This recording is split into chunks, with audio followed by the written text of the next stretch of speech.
Bulletin में सबसे पहले बात करेंगे 9 दिन शक्ति के, 9 दिन भक्ति के, क्योंकि नवरात्र में मां शक्ति की सवारी का नाहरगढ़ में खुले में दीदार करेंगे पर्यटक।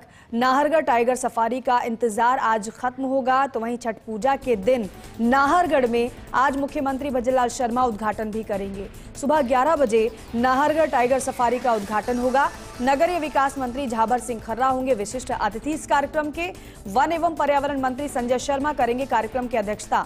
ACS Aparna Arora, HoFF Arijit Banerjee, CWLW Pawan Upadhyay, CCF wildlife T Mohan Raj और DDF जगदीश गुप्ता मौजूद रहने वाले हैं। हालांकि फर्स्ट इंडिया ने आपको कल ही संकेत इस बात के दे दिए थे कि आज उद्घाटन किया जा सकता है, क्योंकि मुख्यमंत्री भजनलाल शर्मा से समय मांगा गया था इस कार्यक्रम के लिए। न केवल समय मिला है, बल्कि नाहरगढ़ टाइगर सफारी का इंतजार आज खत्म होने जा रहा है। तो आज का कार्यक्रम बेहद अहम, छठ पूजा के दिन नाहरगढ़ में आज मुख्यमंत्री भजनलाल शर्मा उद्घाटन करेंगे। एसोसिएट एडिटर निर्मल तिवारी हमारे साथ फोन लाइन पर जुड़ रहे हैं। निर्मल जी, गुड मॉर्निंग। और एक शुभ समाचार के साथ आज की शुरुआत कहीं ना कहीं हो रही है, क्योंकि एक जो इंतजार था लोगों का नाहरगढ़ टाइगर सफारी का, वो आज खत्म होने जा रहा है। आज का ये कार्यक्रम किस तरीके से पूरा रहने वाला है निर्मल जी? सुप्रभात दीपिका। देखिए, आज तो शक्ति की आराधना का इस समय दौर चल रहा है और आज छठ पूजा का दिन है, यानी माँ कात्यायनी जी की आज पूजा का दिन है। और इस दौर में अगर शक्ति की जो सवारी जिसको कहा जाता है बाघ, और बाघ की अगर टाइगर सफारी जयपुर में शुरू हो रही है तो निश्चित तौर पर आज बड़ा दिन है। आज देखिए, मुख्यमंत्री भजनलाल शर्मा सुबह 11 बजे नाहरगढ़ टाइगर सफारी जो है उसका उद्घाटन करेंगे। इस दौरान नगरीय विकास मंत्री झाबर सिंह खर्रा वहां पर रहेंगे, वन मंत्री संजय शर्मा वहां पर रहेंगे, तमाम जो अधिकारी हैं वन विभाग के वो वहां पर रहेंगे। खास बात इस सफारी की है कि इसका लंबे समय से इंतजार था और जयपुर अब एक नया रिकॉर्ड बनाने जा रहा है। आज वो देश का ऐसा पहला शहर होगा जहां पर 5 वाइल्ड लाइफ सफारी होंगी, जिसमें 2 लेपर्ड सफारी जालाना और आमगढ़ के तौर पर है। उसके अलावा हाथी सफारी जो कुंडा, आमेर के कुंडा में कराई जाती है, और नाहरगढ़ के अंदर लॉयन सफारी पहले से चल रही है। और आज टाइगर सफारी शुरू होगी। ये करीब 32 हेक्टेयर में इसको 4.5 करोड़ जेडीए द्वारा जो 4.5 करोड़ रुपए दिए गए थे, उससे 32 हेक्टेयर में सफारी को तैयार किया गया है। एक बड़ा एनक्लोजर बनाया गया है जिसमें 8 के आकार के, जो 8 का जो आकार होता है उसके आकार के 2 सफारी ट्रैक हैं, 2 वाटर पॉइंट भी हैं, 10 शेल्टर बनाए गए हैं, जिसके अंदर पुणे से लाई गई जो बाघिन भक्ति है, जिसकी करीब 3.5 साल की उम्र है, भक्ति नाम की बाघिन है, इसको आज इसमें रिलीज किया जाएगा। और ये खुले जंगल के अंदर उस 32 हेक्टेयर के एनक्लोजर में स्वच्छंद विचरण करेगी। और जो पर्यटक वाहन होंगे उसमें 20 सीटर क्षमता का एक पर्यटक वाहन है। ऐसे 4 पर्यटक वाहन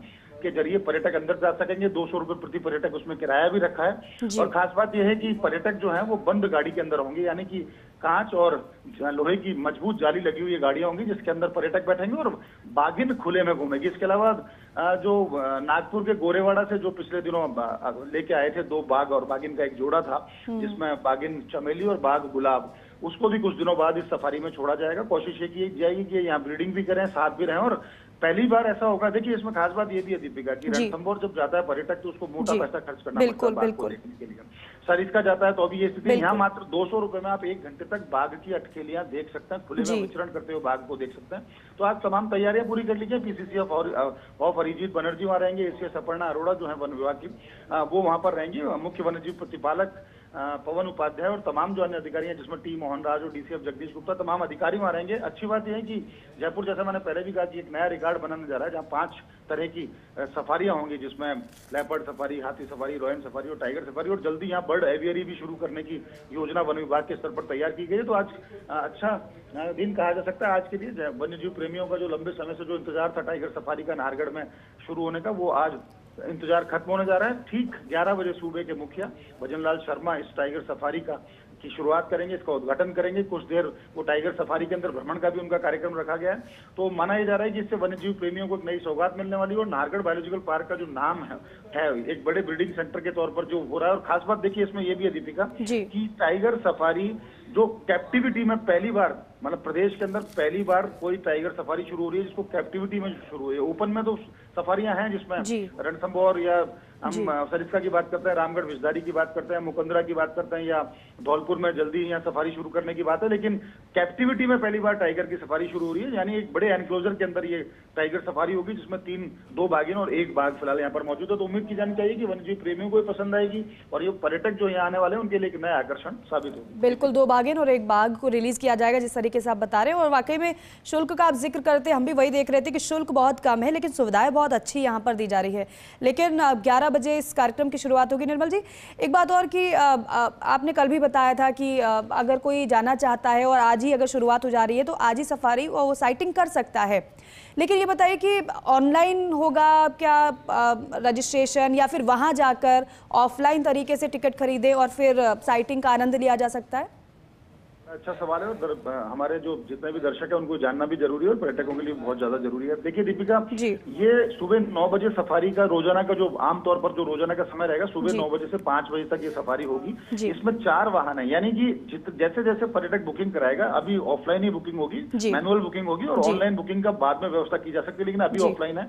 आपको नाहरगढ़ बायोलॉजिकल पार्क जाना होगा सफारी के लिए, वहां पर बाकायदा टिकट कटाया जाएगा और उसके बाद 9 से 5 बजे तक जैसे जैसे पर्यटक आएंगे तो इसमें सफारी का कोई निर्धारित नहीं है कि इतने फेरे ही लगेंगे। इसमें 1 घंटे की सफारी है, जैसे जैसे पर्यटकों की बुकिंग मिलेगी वैसे वैसे पर्यटक वाहन अंदर जाएगा, सफारी कराएगा और 1 घंटे के अंदर वापस लौटेगा। यानी प्रतिदिन जितने पर्यटक जाना चाहते हैं उस शेड्यूल के अंदर वो जा सकते हैं। जैसे जैसे पर्यटकों की बुकिंग मिलेगी वैसे वैसे सफारी को कराया जाएगा और निश्चित तौर पर ये बड़ा एक आकर्षण साबित होगी। जैसे मैंने पहले भी कहा कि रणथंभौर और सरिस्का में बड़ा महंगा है, लेकिन यहाँ अगर आपको 200 रुपए में 1 घंटे तक अगर बाघ की अठखेलियां करते बाघों को देखना है और साथ ही साथ 32 हेक्टेयर का एक खूबसूरत जंगल कैप्टिविटी में जो तैयार किया गया उस जंगल को देखना है, वहाँ के फ्लोरा और फौना को देखना है, तो निश्चित तौर पर कहा जा सकता है कि एक नया आकर्षण होगा और पर्यटक इससे बिल्कुल भी निराश नहीं। एक और बात निर्मल जी, वाकई में शुल्क बहुत कम है, लेकिन क्या प्लानिंग की गई है इसको डेवलप करने को लेकर? अभी शुल्क कम है, क्या आगे इस शुल्क को क्या बढ़ाया भी जा सकता है या फिर इतना ही तय रखने की यहाँ पर प्लानिंग है?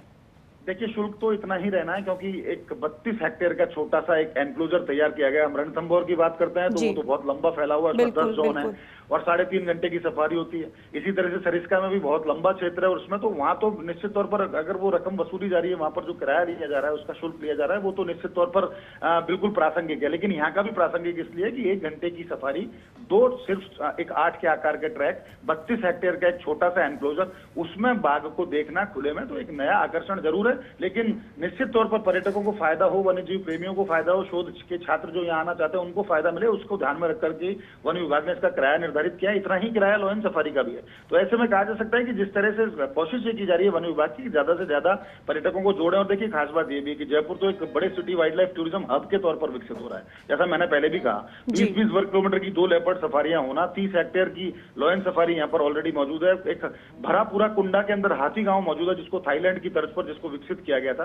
तो निश्चित तौर पर सरकार के प्रयास यही है कि वन और वन्यजीव संरक्षण भी इसके साथ साथ चले। सफारी के द्वारा जब यहाँ पर्यटक आते हैं तो यहाँ की हर्ब्स को जाने की वनस्पति किस तरह की है, यहाँ के वन्यजीव किस तरह के हैं और उससे अटैच हों ताकि प्रकृति को लौटाने का वक्त है। जैसे मैंने भी कहा कि पर्यावरण संरक्षण का भी इससे एक संदेश मिलता है।